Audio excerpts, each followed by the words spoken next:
Bienvenue dans Épargnez-moi les détails, le podcast qui booste vos envies d'investir. L'épargne est un enjeu de société. Vous voulez passer d'épargnant à investisseur? Alors ce podcast est fait pour vous. De l'éducation financière, des solutions qui correspondent à vos aspirations et qui sont adaptées au mode de consommation d'aujourd'hui. Je suis Didier Testo, journaliste, fondateur de la Bourse et la Vie TV, et chaque mois, je recevrai Christophe Descohan, le fondateur de MoneyOne.fr. Il cassera les codes, sortira des sentiers battus financiers et réinventera l'épargne immobilière pour une nouvelle vision de vos finances personnelles. Christophe Descohan, bonjour. Bonjour Didier. On va parler avec vous de l'épargne et surtout de son avenir. On s'interroge sur ce qu'elle pourrait devenir. On nous parle beaucoup de technologie. Il n'y a pas que les technologies, mais qu'est-ce qu'on peut dire sur l'avenir de l'épargne? Est-ce que vous avez une vision à ce sujet? Alors c'est un vaste sujet. On aime souvent dissocier la réalité de l'épargne de la réalité de l'investissement. L'épargne, j'ai envie de dire, elle est relativement positionnée au niveau des individus. Et ce que j'appelle l'épargne, c'est je viens positionner de l'argent pour une problématique éventuellement court terme. On a coutume de dire que c'est 6 mois de salaire d'avance sur des livrets X ou Y. Et c'est dit l'épargne de précaution. Et puis le sujet d'investissement qui lui a une autre vocation, c'est j'anticipe un projet, je réponds à un objectif. Voilà, je viens m'enrichir sur la base d'un placement à génération de valeur que j'estime être adapté à la réalité de mon propre besoin. Alors l'avenir de tout ça, moi je pense qu'un frein, le frein numéro 1 à la démocratisation de l'épargne et de l'investissement, il est basé sur le fait qu'on a du mal à rendre, on parle souvent d'adéquation actif-passif dans le monde de la gestion, c'est exactement ce que le marché a du mal à faire, c'est-à-dire à mettre en face d'individus qui ont une problématique, une réponse et une solution qui est compréhensible et simple d'accès. Donc pour moi, l'avenir de l'investissement, il va être basé sur le fait qu'on soit en capacité de venir mieux comprendre et plus simplement la réalité du besoin de l'investisseur et donc venir lui faire une proposition qui est en adéquation et simplifier la réalité de son exécution. Le deuxième sujet qu'on voit souvent face aux investisseurs, c'est avoir le sentiment d'investir sur des choses soit qu'ils ne comprennent pas, soit avec lesquelles ils n'ont pas une totale adhésion. On a récemment mis en place les logiques de préférence de durabilité pour que chaque individu soit en capacité de dire moi, j'aime soutenir ci, pas ça, etc. Dans la vraie vie, quand vous fabriquez une allocation, vous êtes susceptible d'aller sur un fonds qui lui-même va avoir un titre qui ne va pas être obligatoirement en correspondance avec la réalité de votre souhait. Et c'est quasiment impossible à suivre et à contrôler. Demain, je pense qu'on sera dans la logique d'hyper-personnalisation, c'est-à-dire que vous, Didier, vous répondrez à différentes questions, probablement oralement. Voilà, c'est si ma problématique, c'est ça.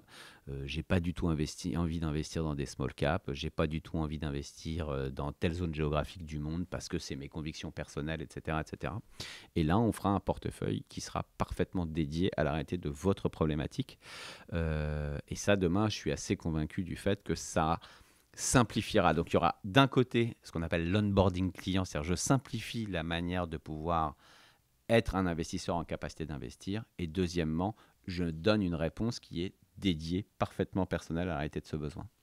Alors, quand on est dans d'autres secteurs que la finance, si je prends l'exemple de l'hôtellerie par exemple, c'est en cours, ça se fait. Pour la finance, on se dit quand même comment on va faire ça. C'est pas la même chose de choisir un hôtel avec beaucoup de data. Je dirais que si à la limite les vacances sont un peu ratées, c'est pas trop grave. La finance, on n'a peut-être pas une deuxième chance. Alors, oui, c'est vrai. Alors, je rejoins ce que vous venez de dire. Et la deuxième chose, c'est que la différence entre faire de l'investissement et partir en vacances, c'est qu'il y a quelque chose qui est un peu plus épicurien que l'autre. Et que donc, la volonté de le faire n'est pas du tout la même. Il y en a une qui est « j'y vais volontairement » et l'autre qui est « j'y suis quasiment contraint ». C'est-à-dire, je sais que je dois le faire, mais ce n'est pas obligatoirement glamour. J'ai aucun problème à le dire, c'est la vérité pour tout le monde. C'est comme sa déclaration d'impôt, tout le monde sait qu'il doit la faire, mais ce n'est pas le truc le plus glamour qu'on fait pendant son week-end. Donc là, c'est exactement la même logique. Alors, comment on va y remédier? Je crois à court moyen terme. Ce que j'évoquais, c'est je comprends pas ce qu'on me demande, c'est trop opaque, c'est pas suffisamment simple, ça répond pas à mes objectifs. Et bien ça, la technologie, l'intégration de logiques d'intelligence artificielle, je vais pas rentrer dans les détails, mais l'univers Web 3, la tokenisation, la capacité de venir adapter des offres à des demandes, etc., etc., et donc d'amener à une hyper-personnalisation de gestion personnalisée, permettra à un individu, par une interaction extrêmement simple, comme il peut avoir une discussion classique, d'avoir une réponse qui, là, pour le coup, est parfaitement appropriée. Donc ça, je pense que ça simplifiera énormément l'accès, le temps, la durée. La différence, c'est que pour aller booker un hôtel à 200 € la nuit sur Booking, ou sur ce qui vous voulez, je vais mettre 3 minutes. Si on fait le parallèle avec les vacances, pour aller acheter 200 € de part de SCPI ou ouvrir un contrat à 1 000 €, je vais passer 30 minutes puisqu'on me demande des diligences depuis ma première communion, et c'est comme ça. Et l'idée, ça va être de venir... Donc, est-ce qu'on va continuer de répondre aux obligations réglementaires ? La réponse est évidemment oui. Mais c'est comment on va faire en sorte que la réponse à ces obligations réglementaires devienne extrêmement simple pour l'utilisateur et vienne s'automatiser au maximum, de manière à ce qu'il soit dans un acte d'achat de l'investissement qui soit assez parallélisé avec un acte d'achat de quelque chose de relativement standard, puisqu'on achète de l'épargne pour un achat, on va dire, classique futur. Un enrichissement qui vise à faire un achat supplémentaire futur. Donc, c'est bien ça la logique. Donc, voilà. Et côté gestion, ça va être un petit peu la même chose. C'est-à-dire que le nombre de data qu'on est capable de récupérer fera qu'aujourd'hui, on sera capable, sur la base des inputs donnés par l'investisseur, de venir lui fabriquer le produit qui sera, ou le portefeuille qui viendra investir en lien avec son profil de risque, avec la réalité de ses convictions.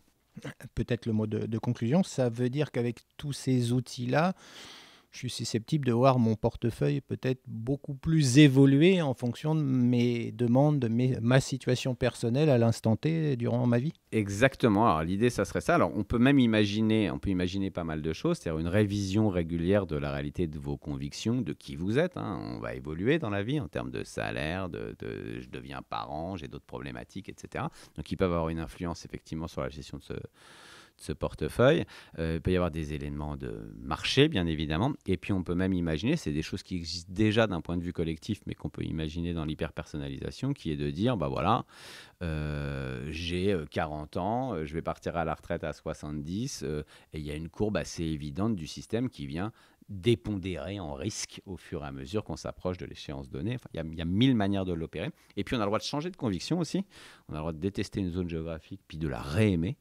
Voilà, donc c'est assez cohérent. On peut déménager. On a énormément de demandes de gens qui sont dans une logique où ils veulent avoir une action sur le côté local.